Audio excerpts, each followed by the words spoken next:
Salut, c'est Cyril de Web de Fou, j'espère que tu vas bien. Aujourd'hui on se retrouve pour un nouveau podcast pour voir ensemble la différence entre Zenoposter et Zapier. C'est une question qui revient souvent et je pense que c'est le moment d'éclaircir un peu le sujet. Pourquoi est-ce qu'on doit choisir plus Zapier ou plus Zenoposter, en fonction de quoi? Bref, j'aborde tout dans ce podcast. Avant ça, tu connais le truc, tu cliques sur le bouton s'abonner, tu vas dans la description, il y a un lien. Ça s'appelle rejoindre mes contacts privés. Tu cliques dessus, tu mets ton email et tous les matins tu reçois un podcast à forte valeur ajoutée avec des informations qui vont changer ta vie et ton business, crois-moi. Également, dans la description, tu trouveras un lien pour Telegram. Telegram, c'est l'endroit où je partage tout. C'est-à-dire, je partage mes business, je partage mes idées business, je partage tout ce qui est lié, en fait, au web marketing, à l'emailing, à mon expertise, en fait. Et également, je te partage tous mes nouveaux investissements, toutes les choses, ma vie, globalement, à Dubaï, parce que là, je suis à Dubaï, mais ailleurs aussi, peu importe l'endroit où je me trouve. Bref, il y a tout. Ok? Allez, assez parlé de moi. Parlons maintenant du podcast. Bon alors déjà, il faut déjà définir ce que c'est les deux. Alors Zenoposter c'est un logiciel, d'accord? Un logiciel comme ton Microsoft Word, un logiciel. Là où Zapier c'est un SaaS, un web service. C'est-à-dire, la différence c'est que Zenoposter tu peux l'avoir sur ton ordinateur, sur ton bureau d'ordinateur. Enfin pas sur ton bureau physique, tu vois, le desktop quoi de l'ordinateur. Et Zapier c'est, tu y accèdes via une URL. C'est-à-dire tu es obligé d'être connecté à Internet, à un navigateur pour ce faire. Bon, déjà ça c'est la différence numéro 1. L'avantage c'est que quand c'est un logiciel pour Zenoposter, quand c'est un logiciel qui est sur ton bureau, tu peux interagir avec l'environnement de ton bureau, par exemple avec ton document Word, tu peux insérer des documents à un endroit, tu peux les créer, tu peux faire plein de choses sur ton propre ordinateur, tu vois, c'est ça vraiment l'avantage. Là où sur un web service comme Zapier, tu vas devoir, par exemple, pour créer des choses, donner des autorisations, tu ne peux pas d'ailleurs avec Zapier créer un fichier sur ton ordinateur, là où avec Zenoposter, tu peux le faire parce que c'est un logiciel. Donc c'est vraiment une différence qui est majeure. Zapier également, l'avantage de Zapier, donc là on a parlé de l'avantage de Zenoposter, l'avantage de Zapier c'est qu'il peut être connecté à énormément de choses de manière facile, énormément de web services. Par exemple, l'idée principale c'est de dire, tu peux connecter Zapier à toutes les API qui existent. Sans rentrer dans la technique, les API c'est ce qui permet de faire la jonction, la connexion entre une application web numéro 1, on va dire l'application web A, et l'application web B. Pour communiquer entre elles, on a une API, et Zapier se met au milieu et fait office de communication entre l'application A et l'application B. Et du coup, tu n'as pas à savoir programmer, tu n'as pas à savoir faire quoi que ce soit, tu as juste à connecter les choses entre elles et donner les instructions. Mais ça c'est la théorie, parce que dans la pratique c'est beaucoup plus compliqué. Je veux dire, on est tous arrivés, pour ceux qui connaissent ou non, on est tous arrivés devant Zapier et on s'est dit, qu'est-ce que c'est que ce bordel ? Qu'est-ce que c'est que ce truc? On comprend pas du tout comment ça marche, quoi. Il faut commencer. Alors, en plus, c'est pas forcément explicite. C'est-à-dire, on commence, on dit, il faut un déclencheur. Ensuite, il y a des actions. Finalement, les actions, elles font pas la même chose que les déclencheurs. Donc, on comprend pas très bien. Du coup, on doit commencer comment?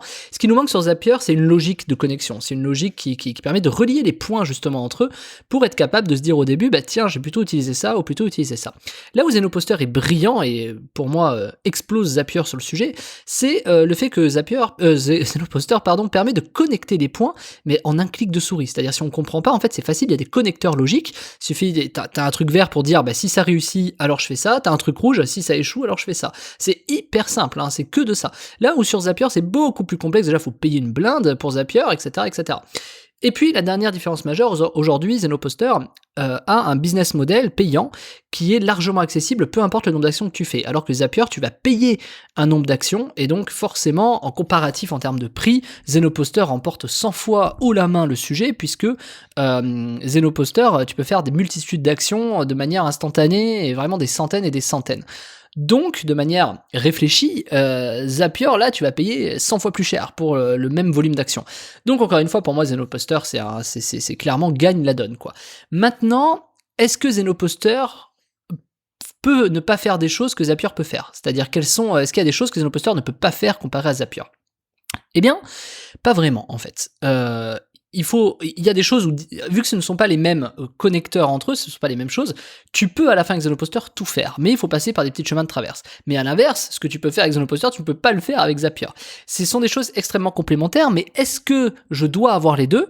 Moi par exemple, j'utilise Zapier pour Web de Fou, j'utilise beaucoup pour justement pour ce podcast, pour pouvoir le mettre en ligne, etc. Là où Zenoposter, j'utilise pas du tout pour Web de Fou, j'utilise pour des choses bien différentes, voilà. Un autre exemple, je vais donner un exemple concret direct que moi, pourquoi je vais utiliser l'un ou l'autre par exemple. Prenons l'exemple de YouTube. Quand on veut automatiser l'upload d'une vidéo, on a deux choix. Soit on passe on a trois choix. Soit on passe par une API de Google, soit on essaie de passer par Zapier. Moi, c'est ce que je fais avec Web de Fou.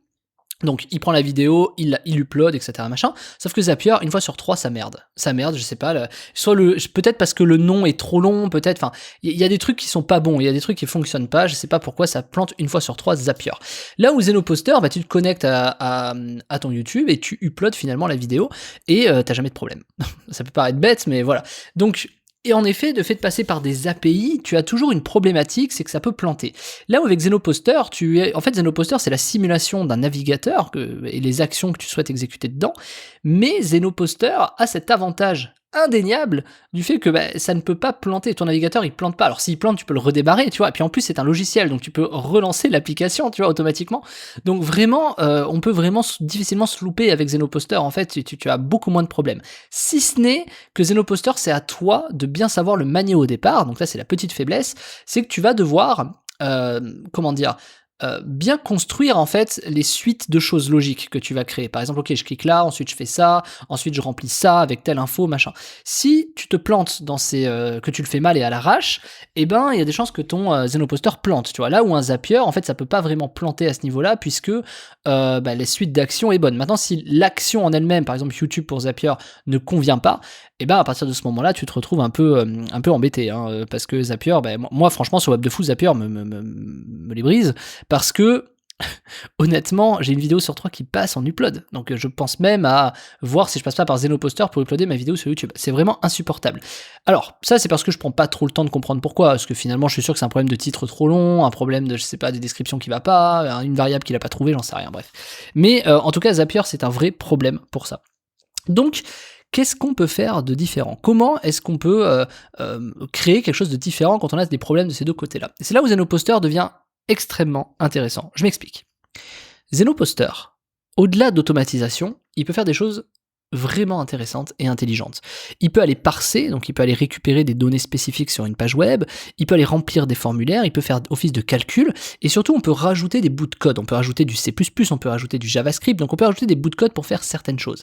Là où sur Zapier, le business model de Zapier m'énerve un peu là-dessus, si tu veux par exemple avoir une date, par exemple tu veux récupérer la date du jour, ça va te coûter peut-être, et la formater, ça va te coûter 3 ou 4 actions sur Zapier, et vu que tu payes à l'action, ça t'emmerde un peu. Là où sur Zenoposter, tu ne payes pas à l'action. Tu as juste à mettre un petit bout de code, et voilà, magnifique. Donc, en fait, pour moi, Zenoposter est l'outil le plus rentable d'automatisation qui puisse exister au vu de son prix, qui est ridicule, et comparé à Zapier, qui paraît pas cher, mais qui au bout te revient à 100 fois plus cher.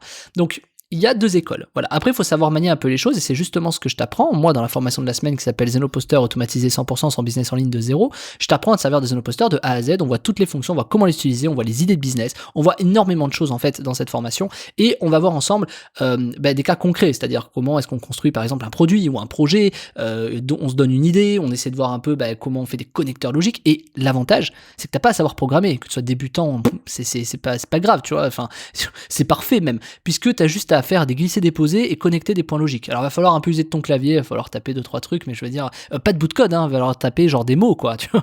Donc, vraiment, c'est hyper simple. En plus, ce qui est bien avec Zenoposter, c'est qu'on peut recharger. Une fois qu'on a compris la logique, quand je dis recharger, c'est qu'on peut redémarrer pour voir s'il y a des bugs, etc. On peut débugger, en fait, et c'est top. Là où Zapier, malgré que des fois tu peux faire des tests, ça peut quand même planter, tu vois. Donc pour moi, Zenoposter est la solution ultime de l'automatisation sur le web aujourd'hui et encore pendant des années. Donc vraiment, je t'invite vraiment à te former sur Zenoposter, notamment à prendre la formation de la semaine, donc qui est en description, qui s'appelle Zenoposter automatisé 100% son business en ligne de zéro, puisque clairement c'est un outil qui sera de plus en plus indispensable. Aujourd'hui, je m'en sers dans Play to Earn, je m'en sers dans mon business, je m'en sers partout, je m'en sers même dans ma vie perso pour automatiser des tâches et tout, tu vois. Enfin bon, bref, voilà. Donc écoute, je te laisse en description le lien, c'est toi qui vois, et puis sinon, je te dis à demain, ok? Allez, le lien est en description. Ciao, ciao.